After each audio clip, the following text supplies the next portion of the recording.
21 जुलाई को होने वाली शहीद रैली के चलते आम यात्रियों को भारी परेशानियों का सामना करना पड़ रहा है। लोगों का कहना है कि सड़कों से अधिकांश बसें गायब है। हालांकि कुछ स्थानीय बसें अभी भी चल रही है, लेकिन लंबी दूरी की बसें सड़कों पर नजर नहीं आ रही है।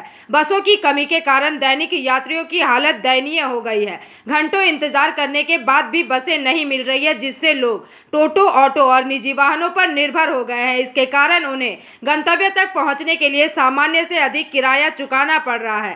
मिली जानकारी के अनुसार घाटाल, चंद्रकोना, खिरपाई जैसे कई बस अड्डों पर यात्रियों की परेशानी की तस्वीरें सामने आई है। আমি হাওড়া যাব। কতক্ষণ দাঁড়িয়ে আছেন? এখানে আধ ঘন্টা দাঁড়িয়ে আছি। কিছু বাস চলছে, দুটো একটা বাস চলছে। লোকাল না, সেরকম মানে বাস চলছে না, শুধু লোকাল বাসই চলছে। লোকাল বাস দুটো একটা চলছে, তাও সব নয়। কেন বাস চলছে না? ওই 21 জুলাই আজকে মিটিং আছে, কালকে মিটিং আছে, মঙ্গলবার আছে, ওই কারণে বাস চলছে না। সব তো আছে, সাধারণ মানুষের ভোগান্তি এটাই হচ্ছে ব্যাপার।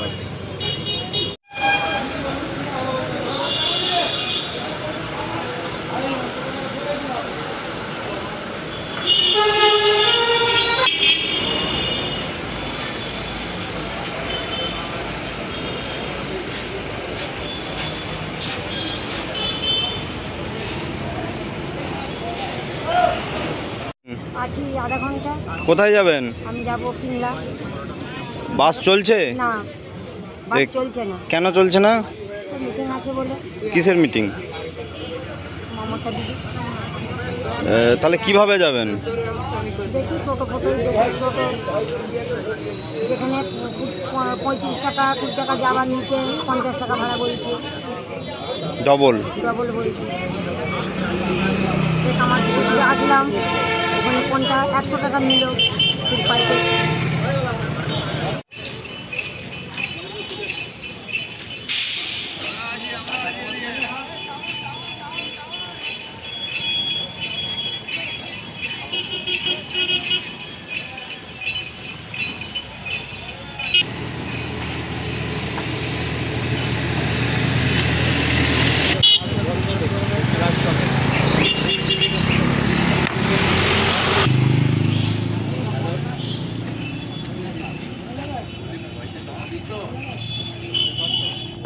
সমস্যা হচ্ছে আগামীকাল 21 জুলাই, সেই জন্য বাস চলাচল পুরোপুরি বন্ধ।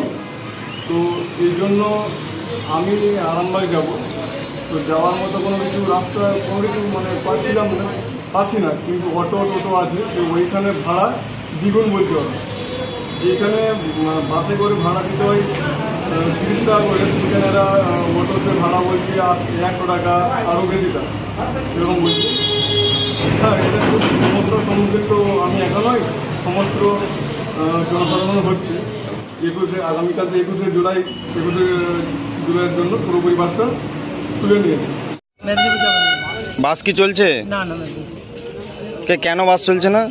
আগামীকাল 21 জুলাই বাস তাই বন্ধ। দিদি নিয়ে নিয়েছে, পার্টির থেকে গাড়ি নিয়েছে। সাধারণ মানুষ অনেকটা অসুবিধা, গাড়ি নিয়ে অনেকে যাতায়াত করতে পারছেন, আর হসপিটাল যাওয়ার অনেক সমস্যা দাঁড়াচ্ছে। রোগী আছে, তো আমরা মেদিনীপুরে যাবো, নিয়ে বেরিয়ে যাবো গাড়ি করেছি। আর সাধারণ মানুষ তো গাড়ি করতে পারবে না, গাড়ি করার সম্ভব না। গাড়ি চললে সময়। Bureau report, PVTV news.